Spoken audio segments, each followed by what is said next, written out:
কুমিল্লা বিশ্ববিদ্যালয়ের লোক বিভাগের মেধাবী শিক্ষার্থী সুমাইয়া আফরিন রিন্থি সম্প্রতি তার সাথে ঘটে যাওয়া কিছু অলৌকিক ঘটনা ভাবিয়ে তোলে তার মা তাহমিনা বেগমকে। তিনি দ্বারস্থ হন মোবারক হোসেন নামে এক কবিরাজের সাথে। মাদ্রাসার হুজুর মোবারক জানায়, রিন্থিকে জিতে ধরেছে, নিয়মিত আমার কাছে ঝাড়ফুঁক করাতে হবে, তাদের বাসায় গিয়ে ঝাড়ফুঁক দিতে হবে। আনুমানিক 1 মাস ধরে মোবারক হোসেন তাহমিনা বেগমের বাসায় যাতায়াত করতেন।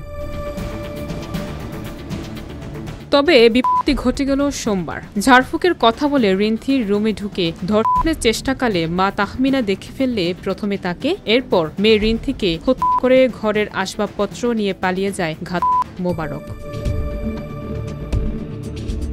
মঙ্গলবার দুপুরে কুমিল্লার পুলিশ সুপার নাজির আহমেদ খান বিষয়টি নিশ্চিত করেছেন। এর আগে গতকাল সোমবার এই কবিরাজকে ঢাকায় যাওয়ার পথে গ্রেপ্তার করা হয়। তিনি কুমিল্লার দেবিদ্বার উপজেলার কাবিলপুর গ্রামের মৃত আব্দুল জলিলের ছেলে। এছাড়া কুমিল্লার নগরীর বাগিচাগাঁও এলাকায় ভাড়া থাকতেন তিনি। এসব তথ্য জানায় জেলা পুলিশ সুপার নাজির আহমেদ খান। এই ঘটনায় হতবাক ভুক্তভোগীর আইনজীবী। এই ধরনের ঘটনায় আসামের সর্বোচ্চ শাস্তি নিশ্চিতের দাবি স্থানীয়দের।